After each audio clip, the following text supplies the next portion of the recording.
बहुत सुंदर, मतलब ये चर्चा होती है। अगर आप लोग इसको धारण कर लें तो निहाल हो जाएंगे। सच्ची कह रहे, ये जो बातें हैं ये बहुत सुंदर जीवन को पुष्ट करने वाली हैं।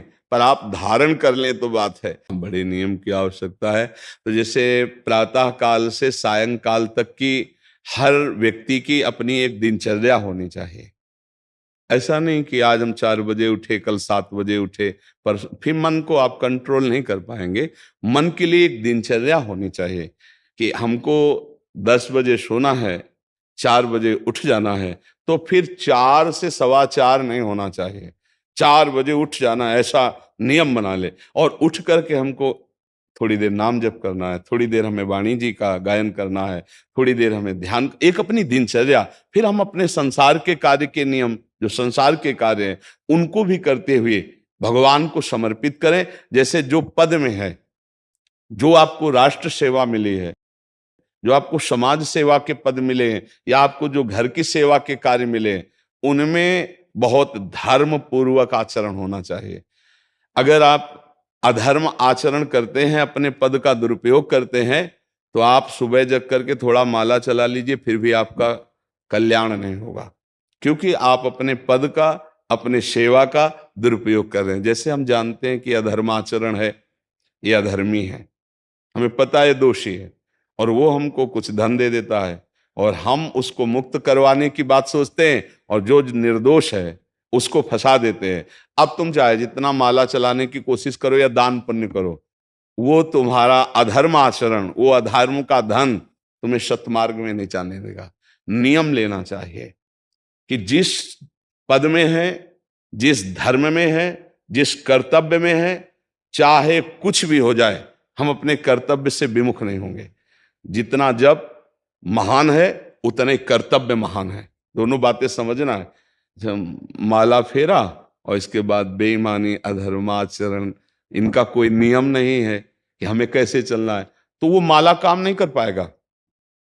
क्योंकि उसका तभी सत्य भाव माना जाएगा माला जपला, जब धर्माचरण है। धर्माचरण नियम से। बोले वो बड़े कट्टर नियम वाले हैं, उनको घूस नहीं, आप उनको भयभीत करके नहीं काम करवा सकते, प्रलोभन में काम नहीं करा सकते।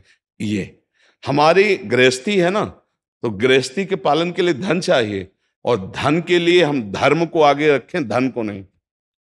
धर्म को, हमारा कर्तव्य क्या, प्रायः जैसे पूज्य बाबा ने कहा, आज हमारे देश में बहुत दुर्दशा हो रही है। दुर्दशा हो रही, क्यों? क्योंकि सब अपनी जगह से गलत हो रहे हैं। अगर अपनी जगह हम ठीक रहे तो हमारी दुर्दशा नहीं होगी। हमारा भजन कम होगा, लेकिन हम धर्म से चल रहे हैं तो हम विजयी होंगे। हम भगवान को प्रसन्न कर सकते हैं, क्योंकि हमें जो कार्य मिला है वो भगवान का ही कार्य, सृष्टि भगवान का कार्य।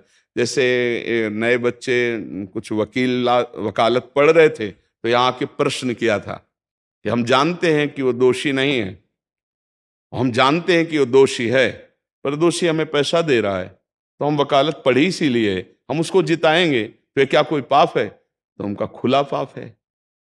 बोले नहीं, हमारी कोई ऐसा कंपनी दो, ऐसा कुछ बोले कि हमारी कंपनी को ये सिखाया जाता है, तो हमको तो ये करना ही होगा, अगर नहीं करेंगे तो हमारी वकालत का मतलब क्या रहा? तो नहीं, वकालत का मतलब अधर्मी को मुक्त करवाना नहीं है। वकालत का मतलब अधर्मी के सबूत एकत्रित करके उसको दंड दिलवाना है, और धर्मात्मा को मुक्त करवाना है। अब इसके लिए आपके पास अर्थव्यवस्था अगर कमजोर भी है, तो धर्म व्यवस्था आपकी पूरी है। धर्म व्यवस्था ठीक है तो परिवार स्वस्थ रहेगा, सुखी रहेगा, भगवान आप पर प्रसन्न रहेंगे। अच्छा, फिर हमने तर्क रखा कि जैसे आपकी बहन के साथ कोई गलत व्यवहार करे, आपको पता है, और वो आपको 10 लाख रुपया घूस दे, तो क्या आप उसका पक्ष लेंगे? नहीं। तो फिर दूसरी बहन के साथ किया है। अब यहां विचार करना है ना, अपने भाई का अगर कत्ल किए हो, मुझे पता हो कि ये दोषी है, तो क्या हम पैसे से उसको मुक्त करने देंगे? लगेगा कि जान की बाजी लगा देंगे, और तुम्हें हम, ऐसे ही एक गरीब आदमी की किसी ने हत्या की है, तो आपका पक्ष बनता है। पर यह ज्ञान कहां मिलेगा? बिना अध्यात्म के ये ज्ञान तो मिलेगा नहीं। ज्ञान तो इस बात का मिला कि कैसे पैसा कमाया जाए। अच्छा, वो पैसा यदि अधर्म से आया है तो आपकी दुर्दशा कर देगा, आपकी बुद्धि भ्रष्ट कर देगा। तो जो बाबा कह रहे हैं कि आज हमारे समाज की बड़ी दुर्दशा हो रही, उसका कारण यही है कि हमें अध्यात्म का ज्ञान नहीं, हमें धर्म का ज्ञान नहीं, और बड़ी बड़ी गलतियां हो जाती है। बिल्कुल पता है आदमी निर्दोष है, और हम धन के प्रभाव से उसको दंड दे देते हैं। वो दंडा भगवान जब आपको पलट कर देंगे तो आप सह नहीं पाओगे, उसका परिणाम बहुत बुरा होता है। तो इसलिए समाज को चाहिए अपने अपने कर्तव्य का पालन करते हुए एक नियमावली बना ले। जैसे कुछ दुकानों का नियम होता है कि वहां फिक्स रेट होता है, नहीं होता? वहां ये नहीं चलेगा कि कसम से कहते हैं कि तुम्हें हम अपना जान करके कि 100 रुपया मीटर ये मिला है, हम बिल्कुल मुनाफा नहीं ले रहे। नहीं, झूठ क्यों बोल रहे हो? दुकान खोले हो मुनाफा के लिए, झूठ क्यों बोल रहे हो? नहीं लेंगे मुनाफा, हम जितने का लाए हैं उससे मुनाफा लेंगे, पर 120 रुपया मीटर देंगे, कपड़ा बढ़िया है, नाप फिट है, इससे नीचे नहीं उतरेंगे, हमें सफाई देने की जरूरत नहीं है कि हम कसम खाते हैं या ऐसा। हम जानते हो ये बिजली है, दुकान है, नौकर लगे हैं, तो इसका मुनाफा लेने के लिए दुकान खोलें, कोई दान करने के लिए तो नहीं। तो सबको पता है मुनाफा लेगा, लेकिन एक फिक्स दाम, उसे 10-20 रुपया का मुनाफा लेकर के हम उसको बेच रहे हैं। लेकिन झूठ क्यों बोले? बोले झूठ के बिना धंधा नहीं चलता। नहीं, ऐसा नहीं है। अब असत्य बोलोगे तो उससे जो आपको मुनाफा मिलेगा वो आपकी बुद्धि भ्रष्ट करेगा, और सत्य है कि मुनाफा के लिए है वही चीज, और आप एक फिक्स रेट में दे रहे, बढ़िया है। अब अगर आप कोई मिलावट करके भोजन सामग्री दे रहे हैं, आपको पता है, तो जो खाने वाले के हृदय में बैठे हुए भगवान है वो तुम्हारे जीवन में मिलावट कर देंगे, तुम्हारा जीवन महान दुखमय हो जाएगा। ये कहां समझा जाता है? एक आदमी सिंथेटिक दूध बना रहा है, उससे कहो ये अपने बच्चे को पिला, नहीं पिलाएगा। फिर ये दूसरे का बच्चा जब पिएगा तो उसकी हालत क्या होगी? दूसरे शरीर में जाएगा तो हालत क्या होगी? वो केवल धन की बुद्धि रख रहा है। एक आदमी घी में केमिकल मिला रहा है, एक ऐसे अभक्ष पदार्थ मिला है, वो स्वयं नहीं खाएगा, लेकिन वो होटलों में भेजा जाएगा, हजारों लाखों लोग खाएंगे, बीमारी बढ़ेगी, उसको रुपया से मतलब है। ये चीज, ये दुर्दशा हर जगह धर्म का ज्ञान न होने के कारण फैल रही, नहीं फैल रही। एक मरीज बीमार है, असली दवाओं में पैसे ज्यादा है, नकली दवा लेकर के असली के दाम में बेच देना, उसको बिल्कुल फायदा ना होना। लेकिन परमात्मा देख रहा है, तुम जानते हो नकली दवा है, वो तो नहीं जानता बेचारा, ज्यादा पढ़े लिखे नहीं, किसान आदमी गांव का आया है, तुमने दे दिया और उसने पैसा दिया असली के। अब वो पैसा तुम्हारी बुद्धि भ्रष्ट करेगा, तुम्हारे परिवार में कलह पैदा करेगा और तुम्हारा पतन कर देगा। ऐसे हर डिपार्टमेंट में, हर विषय में यदि हम अपने धर्म से चले, अपने सत्य से चले, और थोड़ा भी भजन होगा, वो आपको उत्तम गति प्रदान करेगा। पर ऐसा कहां समझ में आ रहा? अध्यात्म के बिना भला ऐसा समझ में आएगा? तो इसीलिए कह रहे हैं हमारे देश की दुर्दशा हो रही। पूर्वजों में पहले यह था कि हमारा धर्म नहीं जाना चाहिए चाहे प्राण चले जाएं, हमारा चरित्र नहीं जाना चाहिए चाहे सर्वस्व नष्ट हो जाए। आज इसकी कोई परवाह नहीं, तो उसी से बुद्धि भ्रष्ट हो जाती है, जीवन एक पशुवत आचरण वाला हो जाता है, और वो अपने को बड़ा सुखी समझने लगते हैं कि हमारे पास बड़ा वैभव है। लेकिन प्यारे, उस दिन को याद करो जिस दिन तुम्हारा आखिरी समय होगा, ना तुम्हारा फार्म हाउस जाएगा, ना महल तुम्हारा जाएगा, ना बैंक बैलेंस जाएगा, ना कोई व्यक्ति, और ना ये शरीर। अब तुम्हारे कर्म तुमको भोगवाएंगे। उस समय की कौन याद करता है?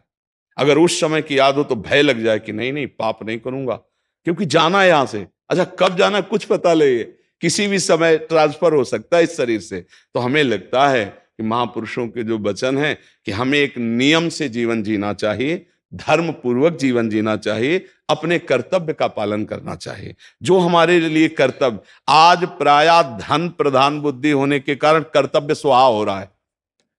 एक विद्यालय में विद्यार्थी के लिए जो गुरु पद में बैठा है, उसका क्या कर्तव्य है? वो अपने कर्तव्य को भूला हुआ है। भला छोटे छोटे विद्यार्थियों को, जिनकी नींव पूरे राष्ट्र सेवा में, समाज सेवा में ये बन सकते हैं, अगर उनको हम सही शिक्षा नहीं दी तो उनका पूरा जीवन बर्बाद हो जाएगा। अगर उनको हम गलत सपोर्ट कर दिए तो उनका पूरा जीवन बर्बाद, क्योंकि नया जीवन है। और जगह जगह अपने अपने कर्तव्यों का यदि पालन किया जाए तो पूरा समाज सुखी हो जाए। लेकिन कर्तव्यहीनता आ रही, कोई अपने कर्तव्य को नहीं समझ रहा है। तो यही बात महापुरुष जनों को दुख लगता है कि अगर सब अपने कर्तव्य का पालन करें, धर्म का पालन करें, भगवान का नाम जप करें तो सब सुखी हो जाए। सुख सब चाहते हैं और आचरण दुख वाले करते, इसीलिए सुख नहीं मिल रहा है, परिणाम में हमें दुख मिल रहा है। सच्ची मानना, वो रुपया पूरे परिवार में अशांति पैदा कर देगा। और धर्म पूर्वक 100 रुपया लाओगे और 4-5 परिवार के बैठ के नमक रोटी खाओगे, आनंद से सोओगे, बड़ा प्यार रहेगा, भगवान की कृपा रहेगी। पर ये बात समझ में नहीं आती है। तो ये वृत्ति अगर छोड़ी ना जाएगी तो कुछ भी कर लो, कहीं भी दान पुण्य कर लो, लाभ नहीं मिलेगा। अगर दान देने की बात कही गई है तो धर्म पूर्वक कमाए हुए धन से।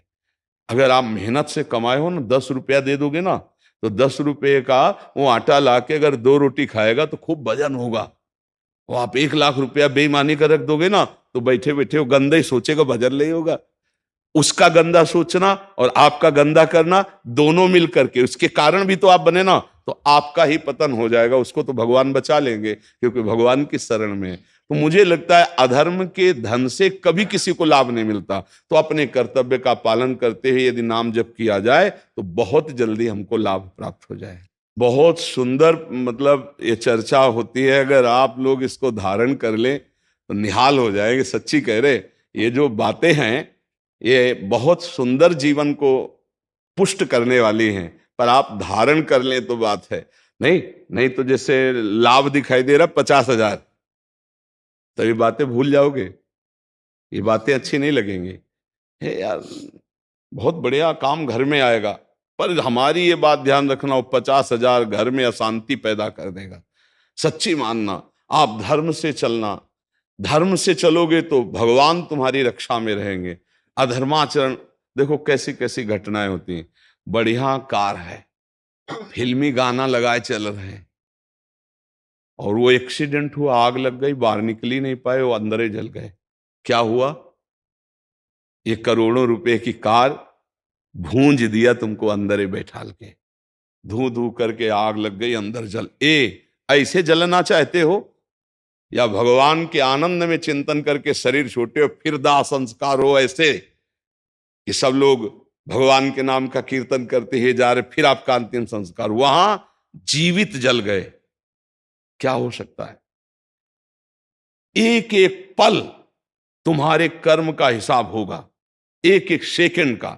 ऐसे कर्म करो कि हमारा अच्छा हिसाब हो, बुरा हिसाब। ये मत समझो कोई देख नहीं रहा, वो देख रहा है जिसको हिसाब कर रहा है, वो देख रहा है। उसके लिए कोई वकील या किसी सबूत की जरूरत नहीं होती, वो सर्वांतर्यामी आपके अंदर बैठे ही देख रहा है। तो सदैव जैसे सत्संग सुन रहे हैं, तो अगर हाथ जोड़ के प्रार्थना है, थोड़ी भी बात मान लोगे तो आप सच्चे सुख के मार्ग में चलने लगोगे। नहीं तो भाई बहुत गंदी हवा चल रही है, माया की बहुत गंदगी ऐसी फैल रही, कलिकाल है ना, कि ये बातें किसी को पसंद नहीं आती। वो बात बताओ कि हम कितना रुपया कमा ले, कैसे कितने भोग भोग ले, और वो अध्यात्म में नहीं है। आपको सच धोखे में मत रहना, अध्यात्म में है। जितना आप धर्म से चलोगे उतना सुखी होगे, और लोक में है जितना धन मिल जाएगा उतना सुखी माना जाएगा। लेकिन वो सुख नहीं है, वो चंद मिनट के लिए हाइलोजन की तरह जलेगा, फ्यूज हो जाएगा। और धर्मात्मा दीपक की तरह जलेगा, पर बहुत काल तक चलता रहेगा। इन बातों का चिंतन कीजिए, खूब नाम जप कीजिए और भगवान के भरोसे रहिए, गंदे आचरण मत कीजिए।